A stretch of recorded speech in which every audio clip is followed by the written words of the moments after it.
Hello and welcome to smart medico. तो आज हम लोग ह्यूमन एनाटॉमी एंड फिजियोलॉजी 1 का आगे कंटिन्यू करेंगे अपने लेक्चर। तो प्रीवियस लेक्चर में हमने देखा था इंट्रोडक्शन टू ह्यूमन बॉडी हमने कंप्लीट कर रखा है, और सेलुलर लेवल ऑफ ऑर्गेनाइजेशन हमने जो नया टॉपिक लिया है उसमें structure and function of cell हमने डिटेल लेक्चर किया। अगर आपने प्रीवियस लेक्चर नहीं दिखा है तो जाएँ और उसे पहले देखकर आगे कंटिन्यू करें। तो आज हम स्टार्ट करने वाले हैं transport across cell membrane. Transport across cell membrane means हमारा जो सेल मेम्ब्रेन है, हम लोग बात किए थे कि सेल मेम्ब्रेन जो है प्लांट सेल और एनिमल सेल दोनों में सेल मेम्ब्रेन पाए जाते हैं। प्लांट सेल में जो है वो सेल वाल के बाद सेल मेम्ब्रेन पाए जाते हैं, और एनिमल सेल में जो है वो फर्स्ट जो लेयर होता है वो सेल मेम्ब्रेन नहीं होता, उसमें सेल वाल एब्सेंट होता है। तो जानते हैं सेल मेम्ब्रेन के बारे में। सेल मेम्ब्रेन जो होता है आउटर कवरिंग है। अगर हम लोग जैसे कि घर में रहते हैं तो घर के चारों तरफ हमारा जो दीवार है, उसी प्रकार सेल के अंदर बहुत सारे कमरे हैं, और एक दीवार जो सभी कमरे को घेरे हुए है वो सेल मेम्ब्रेन कहलाता है। सेल मेम्ब्रेन अपने अंदर ऑर्गेनल का इनक्लोज करे होते हैं, बहुत सारे ऑर्गेनल से गोल्जी बॉडी हो गया, एंडोप्लाज्मिक रेटिकुलम, राइबोसोम, और उसके अंदर एक फ्लूइड लाइक स्ट्रक्चर होता है जिसको हम लोग साइटोप्लाज्म कहते हैं, जो कि उसके अंदर ऑर्गेनल पाए जाते हैं, फ्लोट करते रहते हैं। सेल मेम्ब्रेन का फंक्शन है पहला कि ये सेल को प्रोटेक्ट करता है। जैसे हमने अभी बात किया, हम लोग घर में रहते हैं, दीवार जो है हमारा जो हमारे चार दीवार है अपने आसपास देख लिए, वो जो हम लोग को प्रोटेक्ट कर रही है। उसी प्रकार सेल मेम्ब्रेन जो है आउटर एक्सटर्नल थिंग से प्रोटेक्ट करती है सेल को। और सेल मेम्ब्रेन का आगे फंक्शन है जो सब्सटेंस को अलाउ करती है in and out of the cell. Means कौन सा मॉलिक्यूल्स, कौन सा सब्सटेंस सेल के अंदर आएगी, कौन सा मॉलिक्यूल से सब्सटेंस सेल से बाहर जाएगी, ये सेल मेम्ब्रेन का काम है। इसीलिए सेल मेम्ब्रेन को सेमी परमिएबल भी कहा गया। मींस किसी स्पेशल को ही वो परमिट करती है कि हाँ आप मेरे अंदर आइए, और सबको अलाउड नहीं करती है। और सेल मेम्ब्रेन के सरफेस पे मेटाबॉलिक रिएक्शन होते हैं, बहुत सारे जो रिएक्शन हो रहे हैं हमारे शरीर में, बहुत सारे रिएक्शन चलते रहते हैं, chemical reaction, metabolic reaction. Metabolic का 2 टाइप मैंने प्रीवियस लेक्चर में कवर किया, एनाबॉलिज्म और कैटाबॉलिज्म। आप प्रीवियस लेक्चर देख लें। तो वही मेटाबॉलिक रिएक्शन चलते रहते हैं हमारा सेल के सरफेस पे। फिर सेल मेम्ब्रेन को एक मॉडल बनाने के लिए एक फ्लूइड मोजाइक मॉडल प्रपोज्ड किया गया। Fluid Mosaic model singer and Nicholson द्वारा प्रपोज किया गया था। उनका कहना था कि जो हमारा सेल मेम्ब्रेन है वो फॉस्फोलिपिड बाई लेयर से मिलकर बना है। फॉस्फोलिपिड बाई लेयर मीन्स अगर आप यहाँ पे देखें तो ये हमारा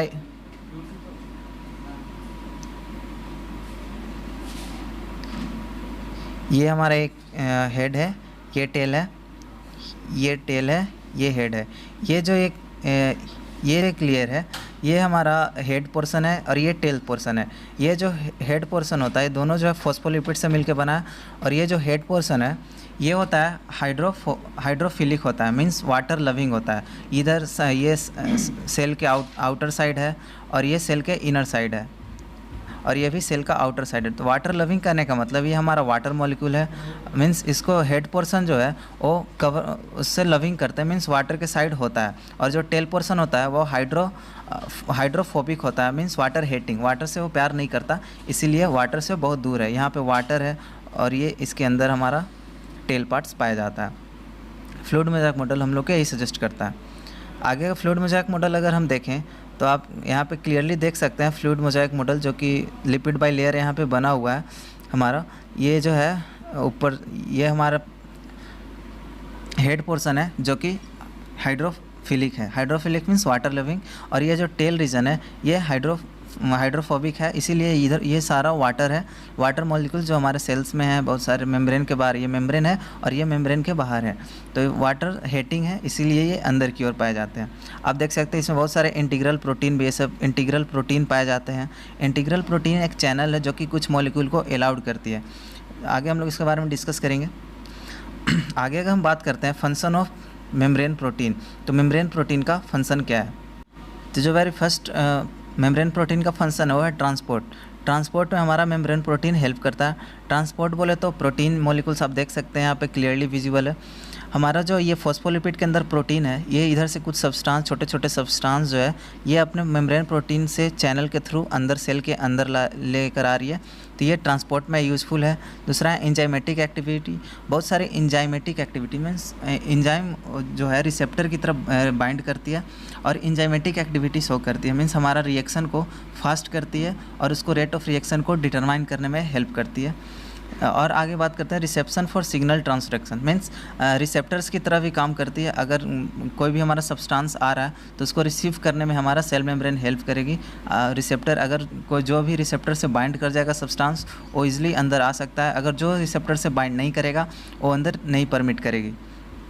आगे मेम्ब्रेन परमिएबिलिटी की बात करें तो हमारा जैसे कि बात की हमारा जो मेम्ब्रेन है वो फॉस्फोलिपिड से बना है। अगर फॉस्फोलिपिड से बना है हाइड्रोफोबिक फैट मॉलिक्यूल्स, तो फॉस्फोलिपिड से बना लिपिड है मीन्स उसमें फैट मॉलिक्यूल्स को अलाउ करेगा। फैट मॉलिक्यूल्स और ऑक्सीजन हो गया हमारा जो है ये भी सेल मेम्ब्रेन को क्रॉस कर सकते हैं क्योंकि इसके मॉलिक्यूल्स बहुत छोटे होते हैं। क्योंकि फैट डिजॉल्व है, डिजॉल्व लाइक इंट्रैक्शन आपने पढ़ा होगा प्रीवियस क्लासेस में। तो उसी प्रकार अगर फैट सॉल्युबल जो है वो हमारा आसानी से पास कर जाएगा हमारा सेल मेम्ब्रेन। और जो स्मॉल अनचार्ज छोटे छोटे मॉलिक्यूल्स भी हैं जिसके ऊपर अनचार्ज हाइड्रोफिलिक हो सकते हैं। Hydrophilic means water loving, water soluble हो सकते हैं, जैसे कि वाटर हो गई, कार्बन डाइऑक्साइड हो गया, ये भी आसानी से क्रॉस कर सकते हैं हमारा सेल मेम्ब्रेन को। क्योंकि यहाँ पे जबकि यहाँ fat dissolving fat means like dissolve like property नहीं है, क्योंकि हमारा मेम्ब्रेन तो फॉस्फोलिपिड से बना है मीन्स उसमें तो बस फैट डिजॉल्व होना चाहिए, बट यहाँ पे वाटर मॉलिक्यूल्स भी आ रहे हैं, छोटे छोटे आयंस भी आ रहे हैं। तो ऐसा क्या है जो कि लाइक डिजॉल्व लाइक वाली प्रॉपर्टी को हिंडर्ड कर रही है, मीन्स उसको सेटिस्फाई नहीं कर रही है। तो आगे हम लोग देखते हैं लार्ज हाइड्रोफिलिक मॉलिक्यूल्स बट लेकिन जो लार्ज बड़े बड़े मॉलिक्यूल्स होते हैं हाइड्रोफिलिक मॉलिक्यूल्स, छोटे छोटे हाइड्रोफिलिक मॉलिक्यूल्स तो पास कर जाएंगे, लेकिन जो बड़े बड़े हाइड्रोफिलिक मॉलिक्यूल्स होते हैं वो सेल मेम्ब्रेन के इम्परमिएबल होते हैं, मीन्स परमिट नहीं करती है उनको सेल मेम्ब्रेन कि हाँ आप मेरे अंदर आइए, ऐसा नहीं बोलते हैं। एनी मॉलिक्यूल और भी जो मॉलिक्यूल्स है जो स्ट्रॉन्ग इलेक्ट्रिकल चार्ज जैसे कि आयंस हो गए, स्ट्रॉन्ग इलेक्ट्रिकल चार्ज होंगे, वो भी जो है सेल हमारा इम्परमिएबल होती है, मीन्स वो भी सेल मेम्ब्रेन के क्रॉस नहीं करेगी। जबकि जब तक कि हम उसको स्पेशल मैकेनिज्म से प्रोटीन चैनल को यूज़ करके ट्रांसपोर्ट ना करें तब तक डायरेक्टली हमारे सेल मेम्ब्रेन को क्रॉस नहीं करेगी। अब मूवमेंट अक्रॉस सेल मेम्ब्रेन की बात करें तो कैसे मूवमेंट होता है सेल मेम्ब्रेन से। मान लीजिए सेल मेम्ब्रेन है, ये सेल मेम्ब्रेन हमारा सेल मेम्ब्रेन अंदर सेल ऑर्गेनल्स हैं और बाहर से कुछ सब्सटेंस है, छोटे छोटे सब्सटेंस है, ये सेल के अंदर आती कैसे है। तो इसके बारे में अगर हम बात करें तो एक प्रोसेस होता है सिंपल डिफ्यूज़न। सिंपल डिफ्यूज़न में होता है स्पॉन्टेनियस फिनोमेनन है जहाँ छोटे छोटे स्मॉल हाइड्रोफोबिक जो वाटर लविंग ना हो वो भी मॉलिक्यूल्स आसानी से पास कर सकते हैं। डिफ्यूज़न मीन्स होता क्या है, movement of substance from high concentration to low concentration. Means एक सब्सटेंस का किसी भी सब्सटेंस का मूवमेंट, किसी भी सॉलिड सॉल्वेंट का मूवमेंट, किसी भी सॉल्यूशन का मूवमेंट मीन्स अपने हायर कंसंट्रेशन से जिधर वो ज़्यादा कंसंट्रेशन में है उधर से अपने लोअर कंसंट्रेशन की ओर बढ़ता है, उसको डिफ्यूज़न कहते हैं। तो आसानी से हाइड्रोफोबिक मॉलिक्यूल्स जो है हाइड्रोफोबिक क्योंकि फॉस्फोलिपिड भी हाइड्रोफोबिक है और उसका जो ऊपर वाला लेयर है हेड पार्ट वो हाइड्रोफिलिक है और टेल पार्ट हाइड्रोफोबिक है। तो फोनोमेन स्मॉल हाइड्रोफोबिक मॉलिक्यूल्स अपने हायर कंसंट्रेशन से लोअर कंसंट्रेशन एरिया में मूव करते हैं। तो फॉस्फोलिपिड जो हो गया अगर बाहर हाई कंसंट्रेशन है, सेल मेम्ब्रेन के बाहर हाई कंसंट्रेशन है तो आसानी से अंदर आ जाएगी। क्योंकि सभी मॉलिक्यूल्स के अंदर क्या होता है, मोशन होता है, ब्राउनियन मोशन होता है जो है हाई से अपने हाई कंसंट्रेशन अपने लो कंसंट्रेशन में आसानी चली जाती है। अगर आपने गौर किया होगा डिफ्यूज़न का एक बढ़िया एग्जांपल है हमारे ब्लैक बोर्ड पे अगर चॉक से लिख कर छोड़ दें कुछ दिनों तक तो आसानी से इरेज नहीं होती है क्योंकि वो थोड़ा सा डिफ्यूज़ कर जाता है, जो सॉलिड इंट्रैक्शन होता है वहाँ पे और वो डिफ्यूज़न हो जाता है। और यहाँ पे सिंपल डिफ्यूज़न में हम लोग को कोई एक्सटर्नल एनर्जी की ज़रूरत नहीं पड़ती है क्योंकि अपने आप हो रही है, अपने हाई कंसंट्रेशन से लो कंसंट्रेशन पे जा रही है, तो इसमें एनर्जी की कोई ज़रूरत है नहीं। और ये रिएक्शन तब तक होगी जब तक इक्विलिब्रियम ना हो। अगर बात करते हैं इधर हाई कंसंट्रेशन है हमारा और इधर लो कंसंट्रेशन है तो अपने हाई कंसंट्रेशन से लो कंसंट्रेशन में जाएगी और ये रिएक्शन तब तक होगा जब तक कि बराबर ना हो जाए, मीन्स दोनों तरफ इक्विलिब्रियम कंडीशन ना आ जाए, ये रिएक्शन तब तक चलेगी। और कुछ फैक्टर हैं जो अफेक्ट करते हैं हमारा डिफ्यूज़न को, वह टेम्परेचर हो गए हैं, कंसंट्रेशन, अगर टेम्परेचर बढ़ाएंगे तो रेट ऑफ डिफ्यूज़न बढ़ जाएगा, कंसंट्रेशन बढ़ाएंगे तो भी रेट ऑफ डिफ्यूज़न बढ़ जाएगा, मॉलिक्यूलर का साइज़ बढ़ाएंगे तो रेट ऑफ डिफ्यूज़न थोड़ा सा घटेगा। यही सब है हमारा डिफ्यूज़न, यहाँ पे आप क्लियरली देख सकते हैं। ये एक बढ़िया एग्जांपल है, इधर सॉलिड पार्टिकल्स कम है, इधर सॉलिड पार्टिकल्स ज़्यादा हैं, तो ये अपने हाई कंसंट्रेशन से अपने लो कंसंट्रेशन की ओर मूव किया और ये देखिए इक्विलिब्रियम स्टेज हमको मिल गया, मीन्स दोनों तरफ बराबर है हमारा कंसंट्रेशन। ये डिफ्यूज़न का बेस्ट एग्जांपल। और ये हमारा लिपिड, ये हमारा हेड रीजन कैसा होता है, हमने भी बात किया था, हाइड्रोफोबिक होता है या हाइड्रोफिलिक होता है। तो हमारा हेड रीजन जो है वो हाइड्रोफिलिक होता है, मीन्स वाटर लविंग होता है, इसीलिए तो बाहर की ओर है, इसीलिए बाहर की ओर, इधर वाटर इधर बाहर की ओर। और टेल रीजन हाइड्रोफोबिक होता है, मीन्स इसको वाटर से फोबिया है, इसीलिए दूर होता है। कंपोजिशन लिपिड बाई लेयर में है ही यहाँ पे। ये बढ़िया, ये देख सकते हैं मॉलिक्यूलर का साइज़ छोटा, ये मॉलिक्यूलर का साइज़ छोटा है तो आसानी से क्रॉस कर गया, ये मॉलिक्यूल का साइज़ बड़ा है तो इसको जो है मूवमेंट बाहर की ओर, ये अंदर नहीं लिया, मीन्स बाई लेयर फॉस्फोलिपिड को क्रॉस नहीं कर पाया। फैक्टर जो है अफेक्ट करते हैं rate of diffusion, lipid solubility, अगर लिपिड में सॉल्युबल है तो आसानी से क्रॉस करेगा, लिपिड में सॉल्युबल नहीं है तो क्रॉस नहीं करेगा। साइज़ जितना बड़ा है, जितना बड़ा साइज़ रहेगा उतना प्रॉब्लम आएगी उसको, और या फिर ना करे वो। सेल मेम्ब्रेन का अगर थिकनेस ज़्यादा है तो बड़े मॉलिक्यूल्स को तो और नहीं आने देगा, थिकनेस मीन्स मोटापा। ये सब कुछ क्राइटेरिया है जो फैक्टर है जो अफेक्ट करते हैं डिफ्यूज़न को। फैसिलिटेट डिफ्यूज़न की बात करें, मीन्स बहुत सारे डिफ्यूज़न तो होता है जो हाई कंसंट्रेशन से लो कंसंट्रेशन की ओर चली जाती है, आसानी से उनमें कोई एनर्जी की ज़रूरत नहीं पड़ती है। और फैसिलिटेट डिफ्यूज़न में जो है ये बड़े छोटे छोटे मॉलिक्यूल्स से क्रॉस कर जाते हैं, लेकिन जो बड़े मॉलिक्यूल्स होते हैं हमारा वो क्रॉस नहीं कर पाते और सेल के लिए ज़रूरी भी है, तो उनके लिए मीन्स आसानी से क्रॉस कर जाए, उसीलिए फैसिलिटेट डिफ्यूज़न कहा गया। मीन्स डिफ्यूज़न थ्रू फैसिलिटी, कोई फैसिलिटी प्रोवाइड करके डिफ्यूज़न करवाएगा जो लार्ज हाइड्रोफिलिक मॉलिक्यूल्स को सेल मेम्ब्रेन में क्रॉस करने में हेल्प करेगा। इसीलिए वहाँ पे प्रोटीन का कैरियर होता है, मैंने बात करा था प्रोटीन पाए जाते हैं, प्रोटीन का कैरियर हमारा फॉस्फोलिपिड बाई लेयर में प्रोटीन का कैरियर होता है जो कि मॉलिक्यूल्स को अलाउड करते हैं, तो यही फैसिलिटेट डिफ्यूज़न आएगा। मीन्स प्रोटीन कैरियर के थ्रू जो डिफ्यूज़न हो उसको फैसिलिटेट डिफ्यूज़न कहेंगे। मूवमेंट भी वैसा ही होगा क्योंकि यहाँ डिफ्यूज़न है तो मूवमेंट हमेशा हाई कंसंट्रेशन से हमारा लो कंसंट्रेशन की ओर होगा।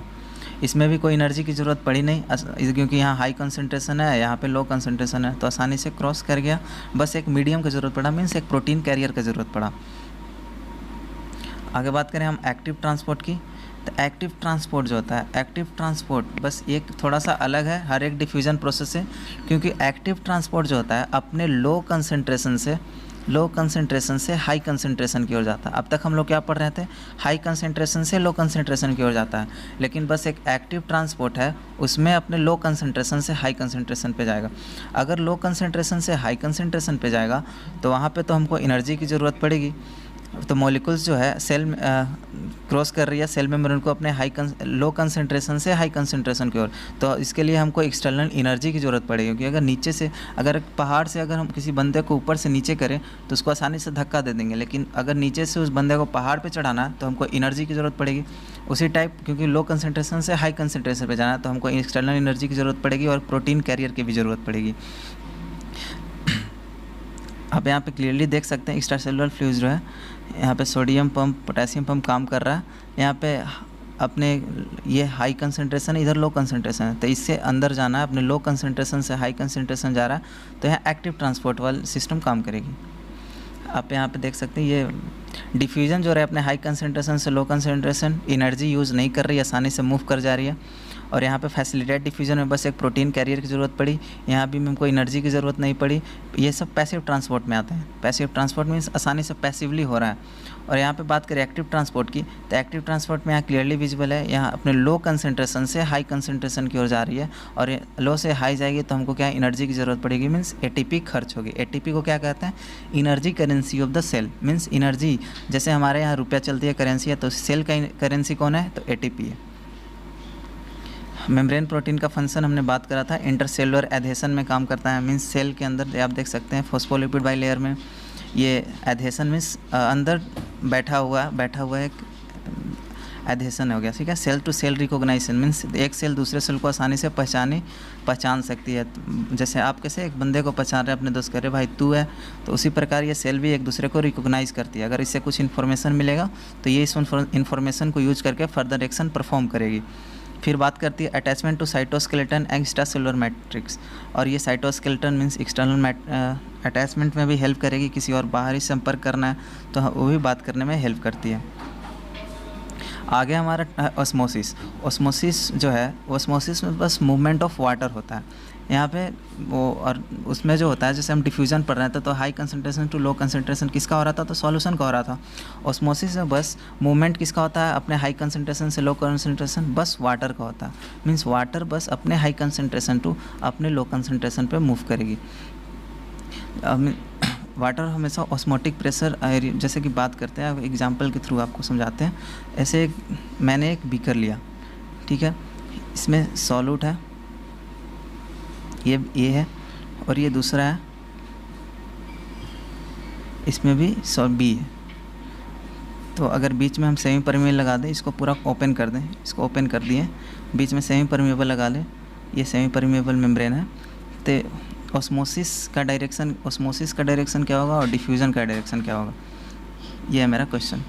आपने क्वेश्चन समझा। इधर मेरा सॉल्यूट है, यहाँ पे कंसंट्रेशन बस 10% है, मीन्स 10 ग्राम सॉल्यूट है और 90 ग्राम वाटर है, 90 ml वाटर है। यहाँ पे हमारा 50 ग्राम सॉल्यूट है और 50 ml वाटर है। तो मूवमेंट ऑस्मोसिस किधर होगा, डिफ्यूज़न किधर होगा। तो ऑस्मोसिस हमेशा होता है बस वाटर अपने हाई कंसंट्रेशन से वाटर अपने लो कंसंट्रेशन पे मूव करेगी। तो वाटर का कंसंट्रेशन ज़्यादा किधर है, तो ए वाले में वाटर का कंसंट्रेशन है। तो अब ये वाटर जो अपने concentration means A to B होगा डायरेक्शन ऑस्मोसिस का। और डिफ्यूज़न क्या होता है, डिफ्यूज़न बस सॉल्यूशन का हाई कंसंट्रेशन टू सॉल्यूशन का लो कंसंट्रेशन। तो इधर आप देख सकते हैं 50 ग्राम सॉल्यूट है, 50 ml वाटर है, मीन्स इधर सॉल्यूट भी ज़्यादा है मीन्स इसके कंपैरिजन में। तो ये जो है ज़्यादा कंसंट्रेशन है, तो high concentration to low concentration means diffusion का जो डायरेक्शन होगा वो B to A होगा। ये हमारा ऑस्मोसिस डिफ्यूज़न में डिफरेंस।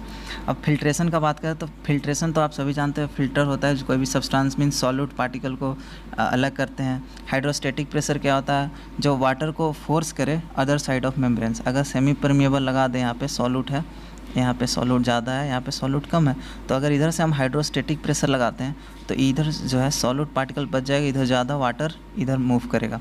हाइड्रोस्टैटिक प्रेशर पे भी हमारा जो केन टारो जो हम लोग यूज़ करते हैं अपने घर में, वो भी हाइड्रोस्टैटिक प्रेशर पे ज़्यादातर काम करती है, और तो अब तो ऑस्मोसिस वाली आने लगी है।